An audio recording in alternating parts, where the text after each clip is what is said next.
Assalamualaikum warahmatullahi wabarakatuh. Perkenalkan nama saya Ahmad Hasan Priyadi. Izin untuk mempresentasikan hasil KKN dari siklus 1 sampai siklus ketiga.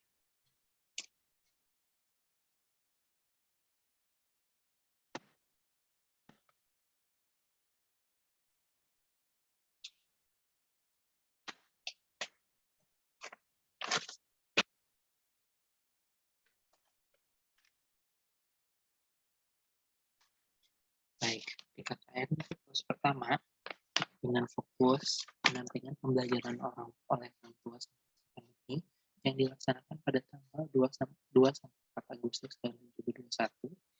Lalu KKN siklus 2 dengan fokus pembelajaran di sekolah selama masa pandemi yang dilaksanakan pada tanggal 10 sampai 12 Agustus tahun 2021, dan KKN siklus 3 dengan fokus kegiatan kewirausahaan di tengah masyarakat yang dilaksanakan pada tanggal 16 sampai 18 Agustus tahun 2021.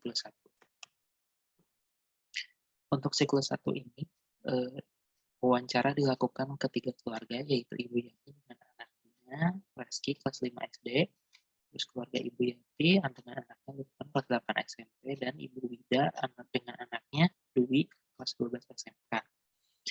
Pertanyaan yang disampaikan adalah media apa yang digunakan selama pembelajaran daring, lalu kendala apa yang biasa orang tua temui saat mendampingi anak. Yang ketiga, selama pembelajaran daring ini apakah anak menjadi lebih rajin atau sebaliknya, lalu bagaimana dukungan orang tua untuk membuat anak tetap semangat, dan apakah selama pembelajaran daring anak menjadi candu terhadap gadget. Hasilnya adalah rata-rata media atau aplikasi yang digunakan untuk pembelajaran daring adalah WhatsApp Group, Google Classroom, dan Zoom Meeting. Tapi untuk Zoom Meeting ini dilakukan sebulan sekali. Itu pun tidak hanya satu mata pelajaran. Jadi untuk bulan ini misalnya matematika, untuk bulan depan misalnya bahasa Indonesia, seperti itu.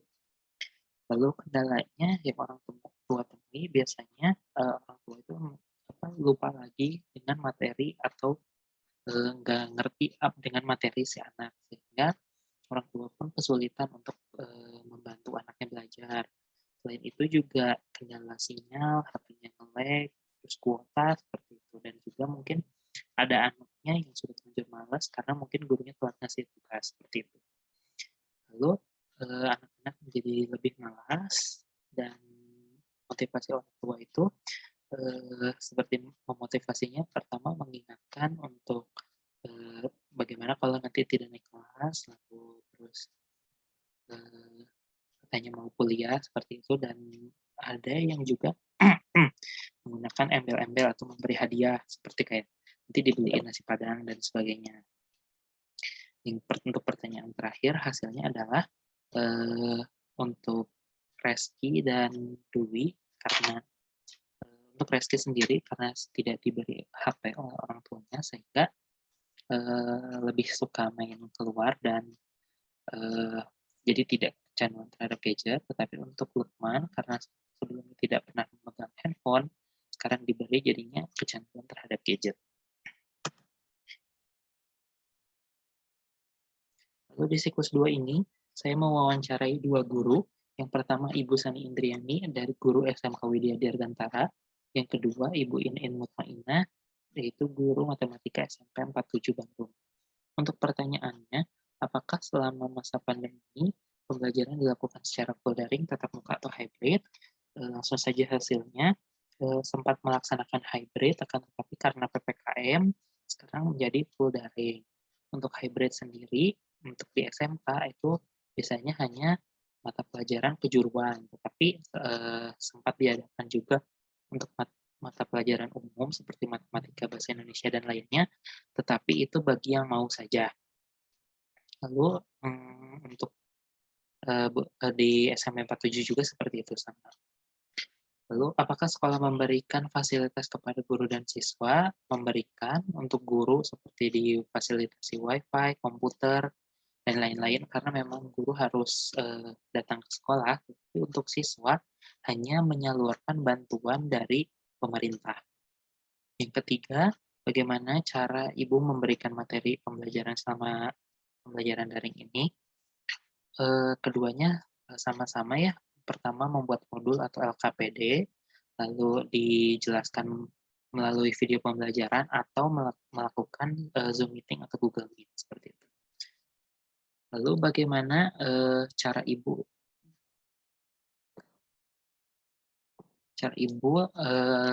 strategi Ibu yang lakukan terhadap siswa yang tidak aktif mengikuti pembelajaran dan mengumpulkan tugas? Biasanya sih, beliau-beliau ini, melakukan japri secara langsung atau melalui wali kelas, seperti itu. Karena mungkin wali kelas lebih bertanggung jawab terhadap, anak-anak kelasnya. Lalu bagaimana standar penilaiannya? Standar penilaiannya itu sama mirip-mirip, ketika dikasih soal tuh, anak sudah mau mengerjakan walaupun itu benar atau salah, walaupun cuma benar satu atau salah pun, itu sudah dapat nilai KKM. Akan tetapi jika, dikerjakan dan benar semua, itu tidak diberikan nilai 100 karena bisa saja itu hasil searching di internet atau hasil, copy tugas dari temannya. Dan yang terakhir adalah harapannya.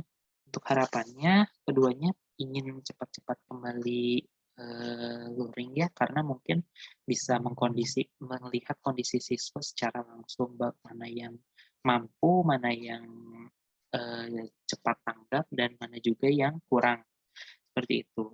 Kan tetapi jika memang daring, tetap harus daring gitu ya, ingin itu diadakan, eee pelatihan untuk melakukan Zoom meeting gitu kepada guru-guru senior, karena memang kalau di sekolah itu ketika misalnya akan diadakan pembelajaran daring melalui Zoom seperti itu, guru senior selalu bilang, "Sok aja, mangga yang masih segar-segar, sok aja yang masih muda." Nah, harapan itu memang tidak ingin ada kata-kata seperti itu lagi.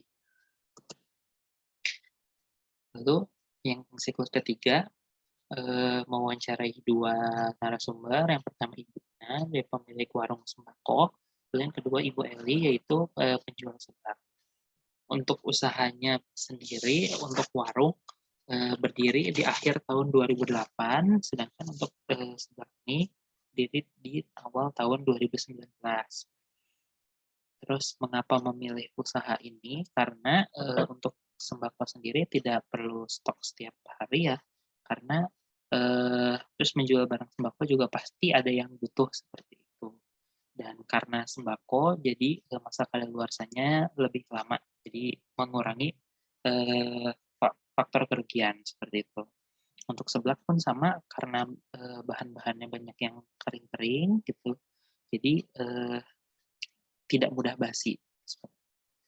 Untuk pendapatan rata-ratanya untuk warung itu sebelum pandemi, katanya bisa mencapai 1.500.000, tetapi saat pandemi itu pun karena, orang-orang sekitar pun ekonominya sedang berkurang juga, jadi pendapatan ke warung pun berkurang. Katanya 1 juta pun sulit sulit untuk dicapai. Nah, tetapi, untuk seblak sendiri karena bukan kebutuhan pokok ya, jadi tidak terasa perbedaannya seperti itu, dan pendapatannya itu 350 untuk saat yang lagi rame-rame. Terus upaya pengembangan produk usaha yang sedang dijalani untuk warung ini beliau mengikuti program SRC, itu seperti sponsorship dengan Sampurna Mile. Eh, Kelebihannya itu untuk mempermudah stok up, terus, ada tambahan modal dan layanan pulsa dan kuota, seperti itu. Untuk seblak, bisa order lewat WA, untuk, ojek online katanya, belum dibuka lagi karena, masih pindahan seperti itu. Kesimpulannya di siklus 1, peran orang tua sangat penting saat ini dalam pembelajaran masa pandemi. Lalu, perlunya melek teknologi bagi orang tua karena, banyak juga ya orang tua yang, nggak ngerti apa, atau handphone-nya masih handphone yang jadul, sehingga memang, HP-nya itu tidak support gitu untuk pembelajaran masa pandemi atau pembelajaran daring ini. Untuk, siklus kedua, peran guru dalam menilai kemampuan siswa itu sangat, besar ya, karena memang guru harus memutar otak gitu, bagaimana cara menilai siswa untuk saat ini. Dan juga guru harus lebih kreatif dalam mengemas pembelajaran karena supaya tidak bosan dan meningkatkan minat belajar siswa seperti itu. Lalu siklus 3, eee, kita juga mengetahui gitu bahwa kesulitan berwirausaha di masa pandemi itu, sangat terasa gitu karena memang, orang-orang sekitar pun, pendapatannya berkurang, maka pun, pengeluarannya juga harus dikurangi.